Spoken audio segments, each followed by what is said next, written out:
Na auriculoterapia é necessário tomar o pulso do cliente, é a chamada pulsologia de Nogier. Podemos tomar com os 3 dedos, como fariam, por exemplo, os chineses, e é aqui na região radial, ou seja, da região do polegar, logo aqui próximo ao pulso. Lógico que a gente tem que pressionar às vezes um pouco mais, um pouco menos, de acordo com o cliente, para sentir a pulsação. Quando a gente acostuma com o pulso, a partir daí, sempre que nós passarmos um estímulo por uma região que estiver em desequilíbrio, por exemplo, uma zona reflexa, seja na orelha, na mão ou nos pés, o pulso dá um pequeno sinal assim. Parece que é uma onda, né? Alguns sentem quando a onda passou, então dá a impressão que o pulso subiu, ficou mais nítido. Outros sentem quando a onda desceu, dá a impressão que o pulso deu uma sumida de repentina. E é coisa assim de 1 segundo. Isso já é suficiente para nós sabermos escolher, digamos assim, o local exato de onde fazer as aplicações. Continuando tomando o pulso, eu estou aqui com uma ponta metálica. Isso aqui é um bastão, um palpador de pressão vendido em qualquer loja de acupuntura. Ele tem uma molinha aqui, ele não fura. Poderia ser outra ponta metálica. A ideia é funcionar como se fosse uma anteninha, digamos assim. E eu vou pesquisar aqui, lembrando que é uma zona reflexa. Até a gente pode imaginar que um bebezinho de cabeça para baixo, aqui estaria a cabeça, aqui estaria toda a região da coluna, tá vendo? O pescoço, meio das costas, lombar. Aqui estaria a mão, aqui estaria os pés, as pernas, aqui os órgãos internos. Nós vamos nos ater ao que seria equivalente aos meridianos em relação aos 5 movimentos chineses. Então vamos ver os movimentos madeira, o movimento terra, o fogo, a água e a rocha, o metal, né? Então vou pesquisar aqui. Essa região aqui em cima é a região do meridiano dos rins. O pulso dela até deu um sinal razoável.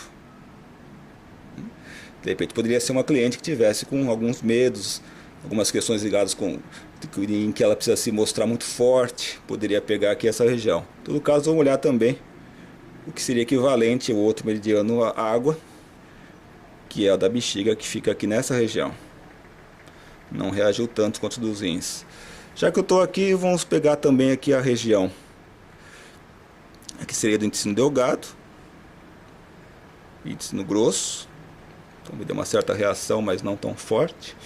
Vamos pegar aqui, vou até virar um pouco o rosto da cliente só por questões de câmera, jamais ia fazer uma coisa desconfortável para o cliente, né? Então aqui estou vendo a região de baço pâncreas, também bem ativa, ou seja, uma pessoa muito preocupada, muitos pensamentos, né? Aqui a região do fígado, tem uma certa raiva ainda, a vesícula, mas não está ainda tão forte quanto os pensamentos. O estômago também tem a ver com também o mesmo movimento do baço pâncreas, que seria o movimento terra, também bem ativo em relação ao pulso. Pulmão, uma tristeza considerável aqui. Mas os que mais deram sinais aqui foi realmente o do baço pâncreas e o do pulmão, que são os que nós vamos trabalhar aqui. Eu continuo aqui tomando o pulso da cliente. Aqui eu peguei, no caso, um ímã e uma pinça metálica, né? A pinça metálica também poderia ser usada para localizar os pontos. O ideal é que ela tivesse uma ponta um pouquinho mais fina. Mas no caso aqui, o que eu vou ter que descobrir é se eu vou usar o lado norte ou o lado sul do ímã. E para saber isso, eu vou voltar nos pontos que eu descobri, que no caso era o baço pâncreas e o pulmão, e testar um lado do ímã e depois o outro lado do ímã. Uma coisa meio rápida. O lado que for mais conveniente nesse momento, para aquele ponto, o pulso vai dar novamente o sinal. Vamos lá. Testando um lado, uma reação relativamente pequena. Opa, desse outro lado do ímã já foi melhor. Vamos testar também o do pulmão. Testo um lado do ímã. Opa, esse outro lado do ímã é que deu o melhor resultado.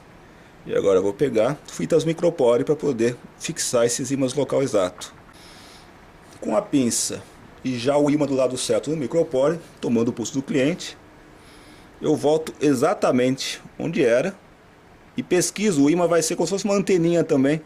Quando ele estiver exatamente em cima do ponto, ele dá o sinal mais forte. E aí eu fixo a fita. O ímã funciona tão bem quanto as agulhas, com a vantagem que ele não é dolorido. Batei o outro ponto, mesmo procedimento, com a fita micropore e o ímã já do lado certo, dado que foi escolhido pela pulsologia. Novamente tomo o pulso, aproximo agora da região do baço pâncreas e onde for exatamente o local certo, o pulso dá um novo sinal. Aí eu fixo novamente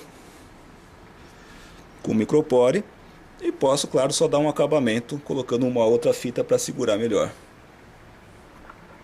E esse nós vamos ficar até o atendimento seguinte, que é daqui a uma semana, né?